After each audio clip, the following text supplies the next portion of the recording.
सर्व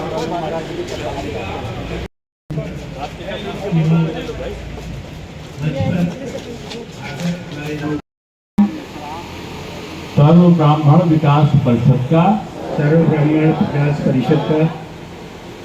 पद अपना पद बोलिए। पर मनोनीत किया गया हूँ।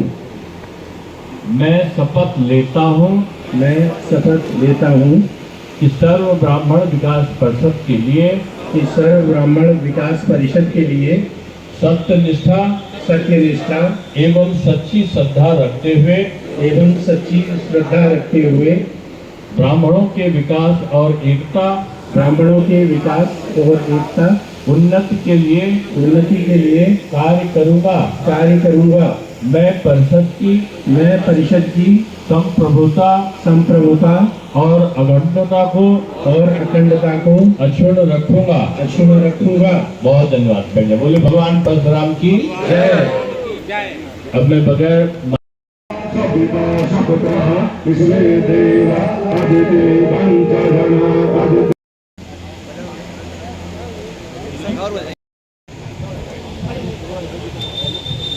सभी लोग बैठे हैं।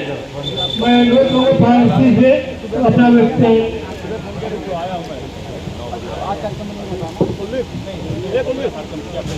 सब लोग अपना स्थान ग्रहण करें। आदरणीय अतिथि महोदय अब यहाँ से प्रस्थान कर रहे हैं, उनको रास्ता दें निकलने के लिए। आप लोग बैठे रहिए।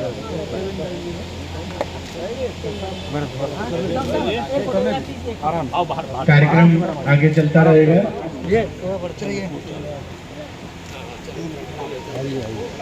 आप लोग अपने अपने स्थान पर बैठ जाएं।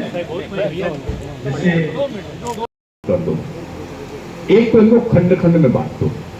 दूसरा, ये गांव में रहते हैं और भूखे नहीं रहते। क्यों? ये खेती करते हैं और खेती से बचता है तो कहीं शहद बनाने का काम कर रहे हैं, कहीं साबुन बनाने का काम कर रहे हैं, कहीं ये मधुमक्खी का पालन कर रहे हैं, तो कहीं ये कुछ और छोटे छोटे उद्योग धंधे कर रहे हैं। यानी वो स्वामी भी है और वो व्यवसायी भी। तो उन्होंने कहा कि एक तो इनकी संस्कृत को समाप्त कर दो और दूसरा इनका व्यवसाय को, जो छोटे छोटे व्यवसाय उनकी जगह पर बड़ा व्यवसाय ला दो। सबको रोजगार मिल रहा है। अब सबको रोजगार मिल रहा है तो इसकी जगह बड़ी कंपनी द्वारा उत्पादित किया गया माल लाओ। बड़ी कंपनी ने मानो गेहूं को चक्की में पीसता था, पीसने वाली चक्की वाले को पैसा मिलता था, चक्की का भीतर स्वास्थ्य अच्छा रहता था। गेहूं ले जाते थे, ले जाने वाले को वो जो लाता था रिक्शे वाला या वो, उसको पैसा मिलता था। अब क्या हुआ, वो जो आटा निकल कर आता था उसकी जगह पर एक जगह आटा पिसना शुरू हो गया। बड़ी बड़ी फैक्ट्री बन गई। अब वो दाम कम हो गया तो घर में पीसने वाला आटा कोई खरीदने को तैयार ही नहीं होगा। यानी छोटे उद्योग की जगह बड़े उद्योग ले आओ और दूसरा इनकी संस्कृत को, इनके साहित्य को नष्ट कर दो। अब वहीं पर ये सारा प्रसंग शुरू हुआ। अंग्रेजों ने कहा ये अगड़ा है, अगड़े में ब्राह्मण होगा। ब्राह्मण कौन होगा? जो पंडिताई करता है, जो पढ़ाता है, जो वे करता है, ये ब्राह्मण होगा। जो लड़ाई करने का काम करता था बोले क्षत्रिय है, जो रक्षा करने का काम करता था क्षत्रिय है। और इसी तरीके से उन्होंने जो शूद्र भगवान के श्री चरणों से जिसकी उत्पत्ति मानते हैं, भगवान के और किसी शरीर का आलंबन नहीं करते हैं। हर व्यक्ति भगवान का, अगर भगवान विष्णु का भी चरण होगा तो चरण को ही प्रणाम किया जाता है और उस चरण से उनका प्रादुर्भाव मानते हैं कि भगवान के चरण से प्रादुर्भाव हुआ जो वो शूद्र कहलाए। यानी वो समाज में सबसे ज्यादा सम्मान के पात्र बने थे। उनको उन्होंने एकदम नीच और ऊंच इस प्रकार से संबोधित करना शुरू किया अंग्रेजों ने। और अंग्रेजों ने यही नहीं किया, उन्होंने कहा ये ब्राह्मण है, ब्राह्मण में भी वाजपेयी पड़ा होगा, ये 20 हो रहा है। इसलिए ये जो सर्व ब्राह्मण विकास परिषद है आपका, हमारे पंडित जी लोग कानपुर से चल के पूरे देश में दोनों बंधु के मिश्रा जी और उनके कमल जी और उनके दोनों भाई आपस में मिलकर बहुत अच्छा काम कर रहे हैं। यहाँ पर आपकी रमेश जी हैं और आपने नाम ही नहीं दिया था, पारसनाथ जी, रमेश जी, त्रिपाठी जी, नरेंद्र मणि जी, सियाराम जी और मुरलीधर जी, सभी को मैं साधुवाद हुआ, हालांकि इतने सारे और सामने बैठे हुए ब्रह्म देवता हैं, हमारे पास्टर जी भी बैठे हैं, राघवेंद्र जी भी, तमाम लोग बैठे हैं, सती जी हैं। लेकिन इतना मैं कहूँगा कि आनंद द्विवेदी जी भी नगर के अध्यक्ष हैं और शिष्ट शालीन और सुसंकृत भाव में काम करते हैं।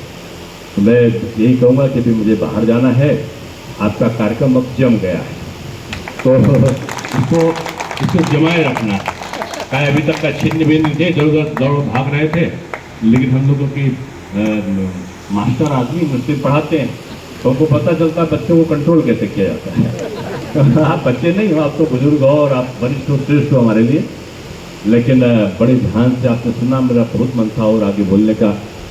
मैं कह ही रहा था कि ये जो लोग कह रहे हैं ना कि ब्राह्मण नहीं गड़बड़ करते, तो उससे एक ही बात पूछना कि 550 साल तक का शासन रहा मौर्य काल का, विक्रमादित्य मौर्य, चंद्रगुप्त मौर्य, ये मौर्य शासन रहा। अगर आज के समय में कहूँगा तो कौन रहा, वो अगली जात में नहीं आएगा। चोल शासन रहा, चोल वंश का रहा, अगली उसमें नहीं आएंगे। उसके बाद नंद वंश रहा, नंद वंश नाई समाज के, उनका शासन भी लगभग 200-250 साल रहा। उसके पाल समाज, उनका शासन भी सैकड़ों वर्ष रहा। उसके बाद जिनको आज आप रावत या पासी बोलते हैं, पासी समाज का महाराजा लखना पासी, महाराजा दिल्ली पासी, महाराजा, कई महाराजा आए यहाँ पर और उनका शासन रहा। तो ये कैसे ब्राह्मण खराब कर दिया, ये एक यक्ष प्रश्न आता है। इसलिए वो आपको उत्तेजित केवल करेंगे और उत्तेजित में आपका ब्रह्मांड का एंटीना खड़ा ना हो, आप उसका जवाब उसी भाषा में जो परशुरामी स्वभाव ना लाके, भगवान परशुराम का वो श्रेष्ठ भाव जिसमें विद्वता का भाव है, तार्किक शब्दों से उसका जवाब दो ना। भगवान दुर्वासा जी की तरह क्रोधित मत हो, ये आपको क्रोधित कराना चाहते हैं, आपको वर्ग में बांटना चाहते हैं, आपको समाज के दूसरे वर्ग से अलग करना चाहते हैं, आपका जो सम्मान है उस सम्मान को चोट पहुंचाना चाहते हैं। आप अलग थलग हो जाओ, क्योंकि ये बुद्धिजीवी वर्ग अलग हो गया तो इस समाज को बड़े आसानी से हम नष्ट कर सकते हैं। ये प्रवृत्ति लोगों के मन में है। और कौन लोग हैं?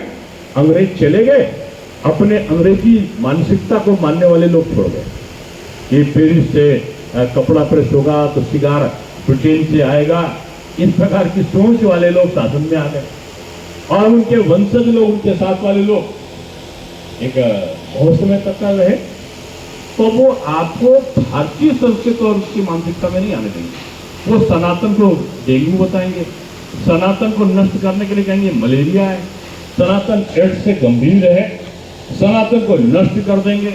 कौन बोलेगा? INDIA, कौन? घमंडिया, जो गठबंधन, ये सब इसी प्रकार की बातें करें। घमंडिया में कौन? कांग्रेस, सपा और सपा के साथ साथ RLD, ये लोग के सहयोगी जो ऐसी बातें बोलते हैं। तो मैं यही कहूँगा कि आपको इन सारी बातों से मुक्त होकर समाज के समग्र विकास की अभिकल्पनाओं के साथ में आगे चलना होगा। अभी आनंद द्विवेदी जी आपको और सारे लोग बताएंगे, तो आप लोग अपनी जगह बैठे रहिएगा, उसको देखिएगा, अभी नहीं, मैं चला जाऊँगा। बहुत धन्यवाद। मेरे साथ जोर से हाथ लगा बोलो भगवान परशुराम की, सियावर रामचंद्र की, पवन सुत हनुमान की।